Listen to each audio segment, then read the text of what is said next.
you get on the plane, do you think what a great win this was, or do you think about the 15 missed free throws?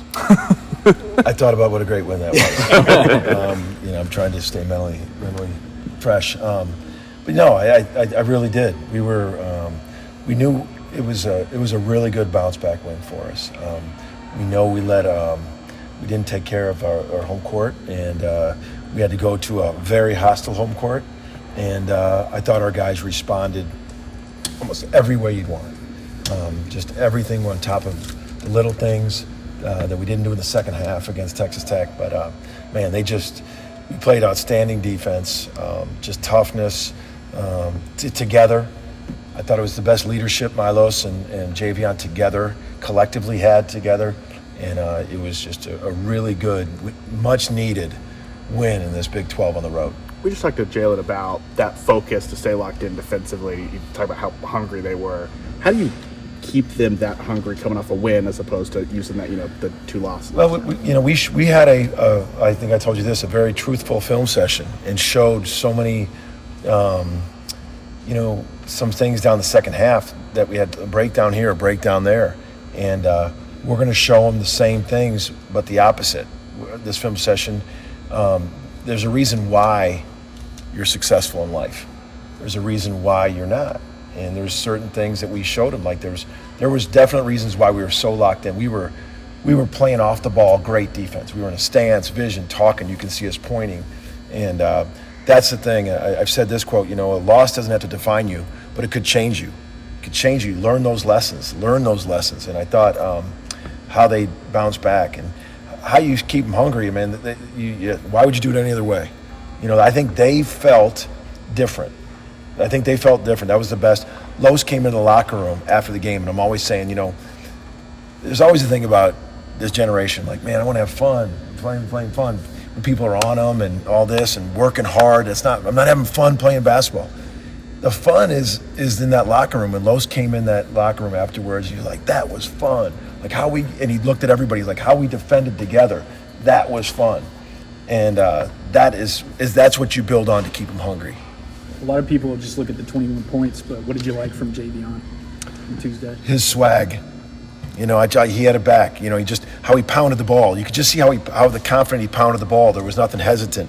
His defense was way better. Stance, vision, toughness, engaged off the ball.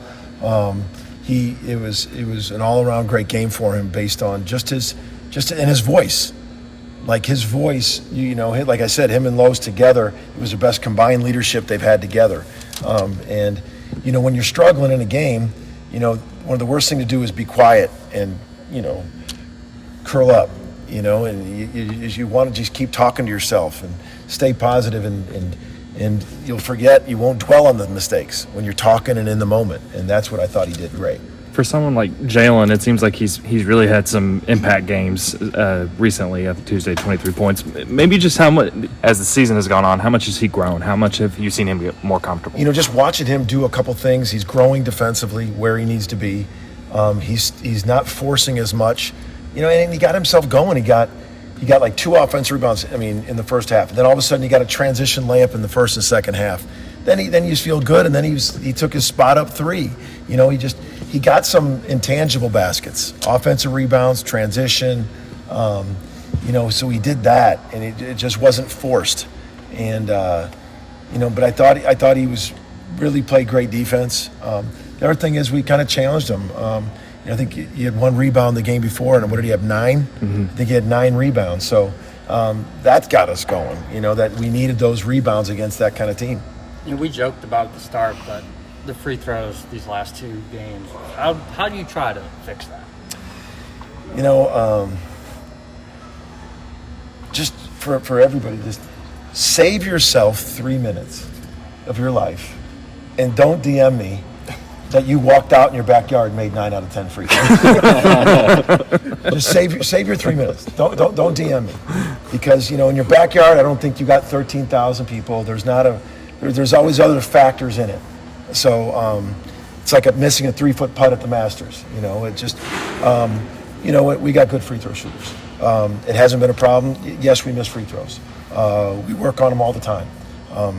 So save yourself another 30 seconds. Don't DM me saying, Coach, do you ever work on free throws? So the answer is yes. But, for our guys, just, they can shoot them. Just get up, reps, and get them. It's sometimes the more you make a big deal of it, the more something becomes an issue. So for us, just keep doing what we're doing. Keep getting to that foul line. I want them to get to that foul line 30 times. I want to keep going back to that thing. And this is the confidence pouring into them. You got another road game on Saturday. What do you see out of UCF that's been a little bit up and down in conference play? They're elite defensively. They're long as long can be. I mean, they really protect the rim. Watching them, beat Kansas, beat Texas. I thought they gave it Baylor everything yesterday. I know it was a tough loss for them, but I really, like their guard Darius Johnson.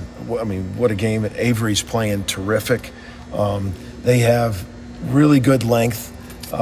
They just guard you. And then the way they shot the ball last night, they made 14 threes against Baylor. So they absolutely are one of the best defensive teams I've seen on film because of their length. And they play really hard, and then they make you get to the basket, and then they just one of the top shot blocking teams in the country. I think they said on the broadcast, biggest road win in 9 years for you guys in terms of point differential. Is there anything you guys are doing on the road that you're seeing from the guys that's different than home? It's just coincidence. You've lost a couple of home games in a row. I think the guys we've talked about our focus, and it's just us on the road. So I feel like, and even Kansas, losing at Kansas, I thought we did some really good things, and we just had that run in the second half. But we've handled the runs the last two games. That's probably been the biggest thing. Because I thought Kansas State, their crowd, it was 7. This is a great clip to show lessons and future teams. They battled back, and it was 7 with like 7 minutes or 8 minutes left, and the crowd was deafening. It's the lowest they got, 7, and Sam got an offensive rebound put back to get it by 9. Just quieted the crowd. That's an effort play. And those are winning plays. And I don't think it got below 9 the rest of the game. And that's what we've been able to do is keep answering the bell, making plays, and we did the same thing in Cincinnati. We bounced back. I mean, every time the crowd tried to get going, we answered it, and so that's been a really good thing for us. Rivaldo might not always be like your leading scorer, but he goes out and he gets boards and he hustles and he does his job. How important is it to have kind of like a sixth man in a sense that does that? Rivaldo's playing at a really high level, and it's his mindset. I think, and I told him I'm not mad at you for you wanted to start. I get it. I mean and he's at peace with it, and he knows that I consider him second shift, not a substitution. He's my second. He's the second shift guy, and he's really versatile. Like, I trust him passing the ball. He made some really nice passes. He had a great two high lows to Sam, or one to Jalen, one to Sam. He rebounds. He defends with passion, and I think he's been really, really good for us coming in that second shift, and it's because I think his versatility. He's knocking down shots. He can take it to the rim. He did both those in that game. Got a basket, taken to the rim, knocked down a shot, assists, rebounds. He's just versatile, and he's long and athletic. So I think he's a real key, and he's going to be a real key down the stretch. Very off topic here. The anthracite uniforms have been used a lot this year. Is there any? So now you're going to bring that up. No story. Just it's a great uniform by the Sooners. Undefeated, and are we going to stick with them this weekend? See what you started? Yeah, the guys like him. So we'll see. I really don't get that deep into the weeds. I'm focusing in on what UCA is doing defensively and offensively. I let some of my other assistants take care of the uniforms, but I know the guys like the anthracites.